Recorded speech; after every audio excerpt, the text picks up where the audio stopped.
सभी देशवासियों को स्वतंत्रता दिवस की ढेर सारी मंगल का लगता है कि शिक्षा का स्तर जो है भीम आर्मी के लोगों ने भीम आर्मी पाठशाला चलाकर बहुत अच्छी सुचारू रूप से जारी किया। देश के भविष्य हैं वो किस तरह से संविधान के प्रति जागरूक हो रहे हैं और बाबा साहब के प्रति जागरूक हो रहे हैं।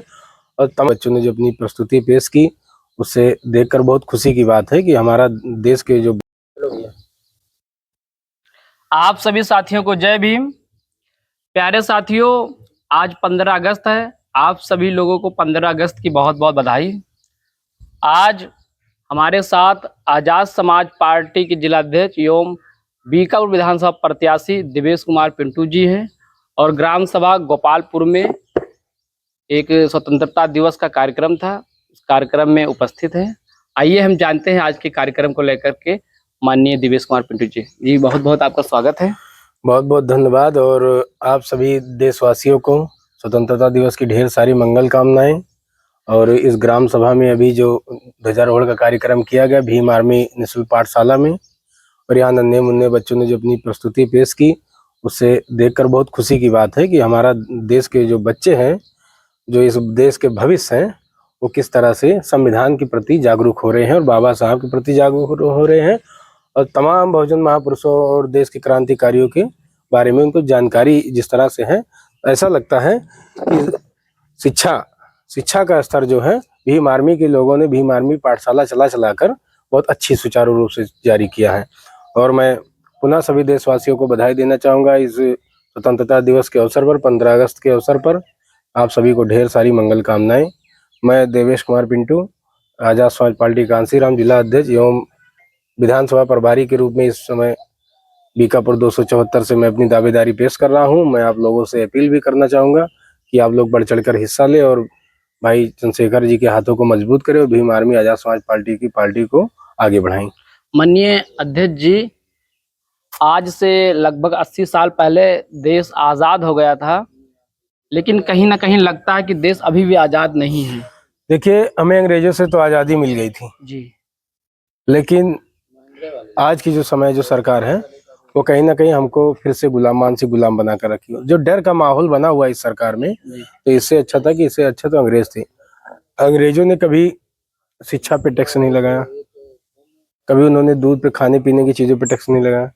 इनका देखिए कि ये सरकार में ऐसा है कि किताबों पर जीएसटी लगा रहे हैं।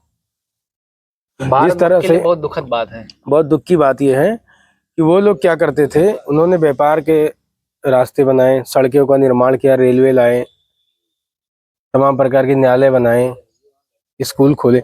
लेकिन इस सरकार में देखिए जो खुले स्कूल थे वो भी बंद किए जा रहे। कितनी दुख की बात है कि जो प्राइमरी स्कूल था जिसमें गरीब बहुजन समाज के बच्चे, गरीब किसान मजदूर के बच्चे जिसमें पढ़ते थे, उन सारे स्कूलों को बंद करने का काम कर रही हैं और शराब के ठेके खोलने का काम कर रही हैं।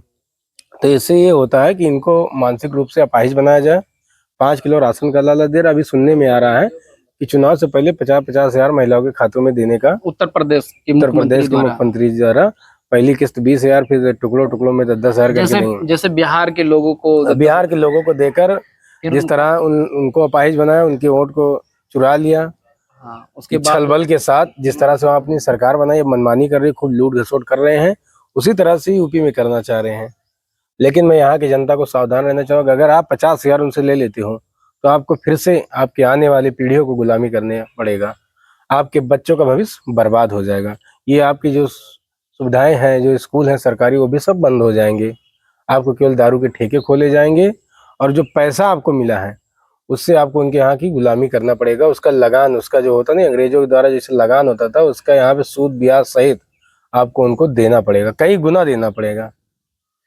माननीय अध्यक्ष जी, जैसे चंद्रशेखर आजाद जी को नगीना की जनता देख रही है और देश पूरा उनसे उम्मीद लगाए बैठा हुआ है, तो मैं आपसे ये जानना चाहता हूँ कि बीकापुर की जो जनता है वो आपसे कैसे उम्मीद लगाए, क्या इस पर क्या? देखिए, जनता ने नगीना मॉडल देख लिया है, अब उस नगीना मॉडल को बीकापुर मॉडल भी बनाना चाहती है जनता। तो जनता से तो है ये उम्मीद है कि भाई आज की जो पढ़ी लिखी जनता, जो समझदार जनता है, वो उनके बहकावे में नहीं आएगी। उनको विकास चाहिए, शिक्षा, स्वास्थ्य, रोजगार चाहिए, तो वो आजाद समाज पार्टी को चुनेंगे ही। बहुत बहुत धन्यवाद माननीय अध्यक्ष जी। धन्यवाद।